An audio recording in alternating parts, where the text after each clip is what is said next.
Bom, pessoal, boa tarde. Meu nome é professor Jorge Marcelo Wogemuth, sou professor na Scope, né, de algumas disciplinas, e nas disciplinas que eu ministro, um dos assuntos que a gente aborda é o conceito de gestão de crises e qual o papel, como a comunicação pode contribuir nesse momento. Então eu tenho um roteiro aqui que é da minha aula, que está aqui no meu celular, eu estou seguindo ele, mas eu vou conversar com vocês para ver se esses conceitos que a gente trabalha com os alunos pode contribuir, né, para os nossos colegas aí associados, nossos colegas cooperativistas, a gerenciar melhor as cooperativas, as organizações. Quando a gente fala então em crise, a gente está falando normalmente de uma situação que eleva muito o nível de tensão dentro das organizações, no nosso caso das cooperativas. Então, é uma situação que eleva a tensão, as relações ficam tensionadas, as pessoas ficam tensionadas em função de uma situação que aconteceu. E essa situação de crise, a característica dela é comprometer a continuidade da organização, a continuidade dos negócios, né? Compromete os ganhos que a cooperativa tem, compromete o negócio que a cooperativa realiza e pode comprometer até a continuidade da cooperativa como uma organização. Alguns autores, a gente pega na literatura e a gente observa, alguns autores conceituam, dão uma característica da crise como um fator de eventualidade, né? É uma situação pontual que acontece sem que se tenha condições de prever as crises, né? Então é algo excepcional. Outros autores já dizem que normalmente as crises elas emitem sinais de que vão acontecer e que é a função dos gestores conseguir captar esses sinais e trabalhar a organização para conseguir enfrentá-las. Esse conceito ele também é trabalhado no estudo de gestão de riscos. Uma organização que avalia os riscos, né, os riscos operacionais aos quais ela está submetida, ela começa a entender que alguns desses riscos, no caso de se materializarem, eles podem gerar uma crise. Uma outra característica importante que eu gosto muito de destacar para meus alunos é que são duas situações. Uma situação é o evento que pode comprometer a continuidade dos negócios, a ocorrência do evento que pode comprometer a continuidade do negócio. E uma outra situação é a crise que a ocorrência desse evento pode causar. E na maioria das vezes a crise ela é maior do que o evento. Então acontece um evento que compromete a continuidade do negócio, esse evento ele tem que ser trabalhado de uma maneira operacional. Agora, a crise que a ocorrência desse evento traz, eu não resolvo de uma maneira operacional. Não é pelo fato de eu ter solucionado a situação que causou a crise que a crise está solucionada. A crise ela só é solucionada através da comunicação. Eu informar as pessoas, eu mostrar para as pessoas quais foram as ações que eu executei e quais as respostas que eu espero que essas ações tragam para mim. Para a gente fechar então o conceito crise, é um evento, né? É sempre um evento que vai trazer risco para a organização. Ele tem o poder de ameaçar a continuidade dos negócios, ameaçar os empregos, ameaçar a renda, ameaçar os ganhos da organização, da cooperativa. Normalmente é imprevista, apesar de alguns autores identificarem que a crise manda sinais, né? E a crise exige uma posição rápida dos gestores. Se os gestores não fizerem nada, a crise não se resolve por si só. Eu posso resolver o evento que causou a crise, mas a crise por si só ela não se resolve sozinha.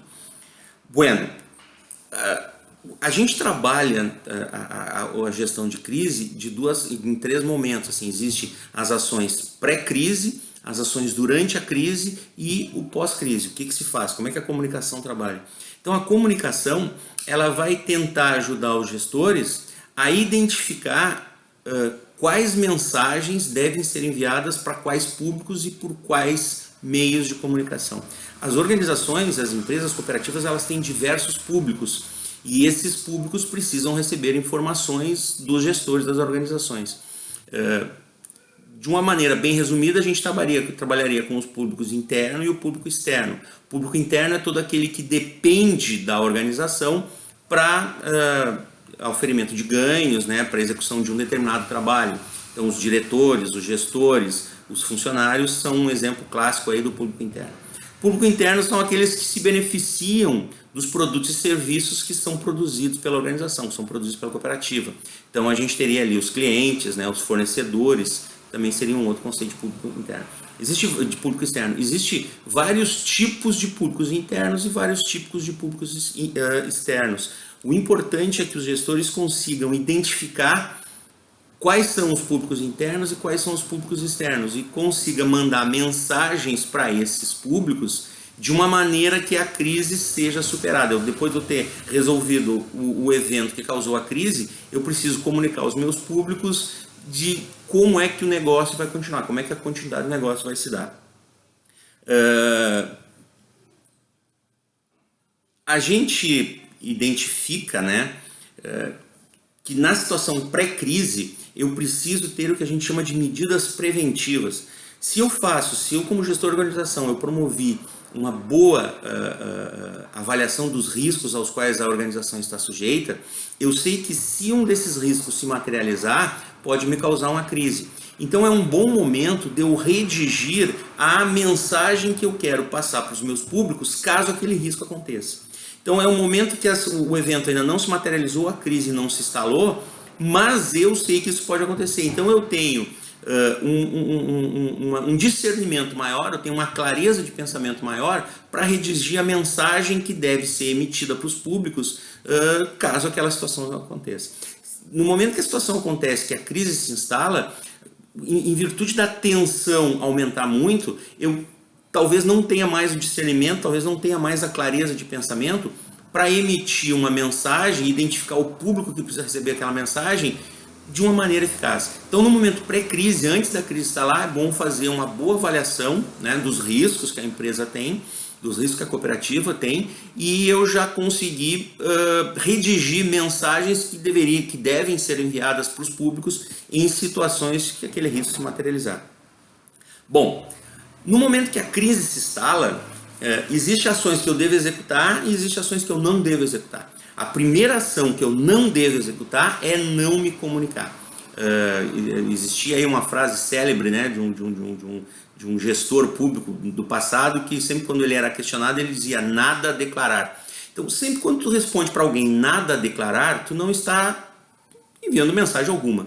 Se tu não comunica, se o gestor da organização não comunica aos públicos o que ele está executando e quais as expectativas das ações que ele está implementando, alguém vai comunicar. E pode acontecer das pessoas que emitem essa comunicação não tenham o conhecimento, né, e não tenham a capacidade de transmitir a mensagem. Então é o seguinte, a pior ação que tu deve evitar sempre é não comunicar.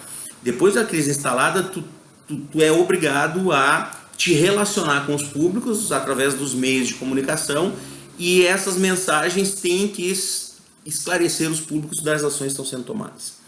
Bom, então assim, se instalou a crise, tu sabe o que não pode fazer, o que tu tem que fazer? A primeira é identificar os públicos.